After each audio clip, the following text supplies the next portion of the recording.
Good morning student, this is Ravindra Yogi from Shrinath classes. आज हम पढ़ेंगे क्लास 9th का चैप्टर प्रोबेबिलिटी एक्सरसाइज 15 के बारे में। स्टूडेंट्स, यह है इंट्रोडक्शन टू प्रोबेबिलिटी। प्रोबेबिलिटी सबसे पहले आपको समझना होगा प्रोबेबिलिटी क्या होता है।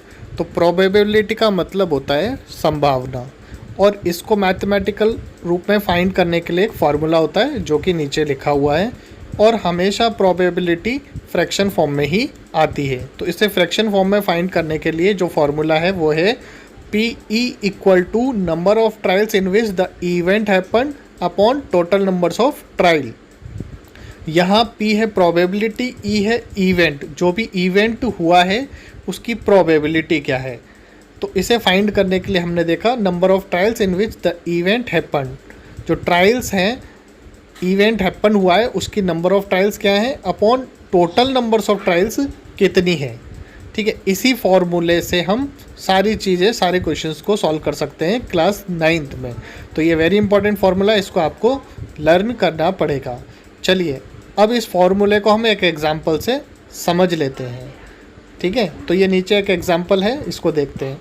ए coin tossed 10 times, head occur 3 times and tail occurs 7 times. यहाँ हमें फाइंड करनी है इसकी हेड और टेल आने की प्रोबेबिलिटी, हमें इसमें फाइंड करनी है। हमने एक कॉइन का टॉस किया 10 टाइम्स, जिसमें से 3 टाइम्स तो हेड आया है और 7 टाइम्स इसमें टेल आया है। हमें बताना है कि हेड आने की प्रोबेबिलिटी क्या है और टेल्स आने की प्रोबेबिलिटी क्या है। तो हमने सबसे पहले इसको अंडरलाइन कर लिया। टोटल नंबर ऑफ ट्रायल्स कितने, 10, और number of trials in which the event happen, head में कितना है 3 टाइम्स और टेल में कितना है 7 टाइम्स। Is it clear?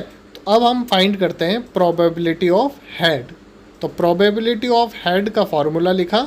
अब इसमें देखा number of trials in which event happen, तो ये आया आपका 3, और टोटल नंबर ऑफ ट्रायल्स कितने 10, तो ये हो जाएगा P हेड इक्वल टू 3/10। अब टेल फाइंड करने की टेल आने की प्रोबेबिलिटी हम फाइंड करते हैं। तो इसमें number of trials in which event happen कितना है 7 टाइम्स, और टोटल नंबर ऑफ ट्रायल्स कितने हैं 10, तो इसका आंसर 7/10 हो जाएगा। अब स्टूडेंट्स देखिए, इसको एक और एग्जाम्पल से हम और अच्छी तरीके से क्लियर कर लेते हैं। तो ये अगला एग्जाम्पल है। In exam Ram do 26 questions correct out of 50 questions. What is the probability of A correct question. Ram ने 26 क्वेश्चंस करेक्ट किए हैं आउट ऑफ 50 क्वेश्चंस। इसमें पूछ रहा है कि करेक्ट क्वेश्चन की प्रोबेबिलिटी क्या है। तो हमने लिख लिया P correct question equal to number of correct questions upon total number of questions.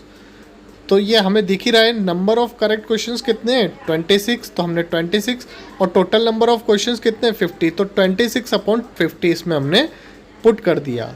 अभी हमने देखा कि 26/50 एक नंबर है जिससे ये दोनों कैंसिल आउट हो जाएंगे, वो है 2 से हमने डिवाइड किया तो ये आया 13/25। यही इसका आंसर होगा, यही इसकी प्रोबेबिलिटी होगी करेक्ट क्वेश्चंस करने की।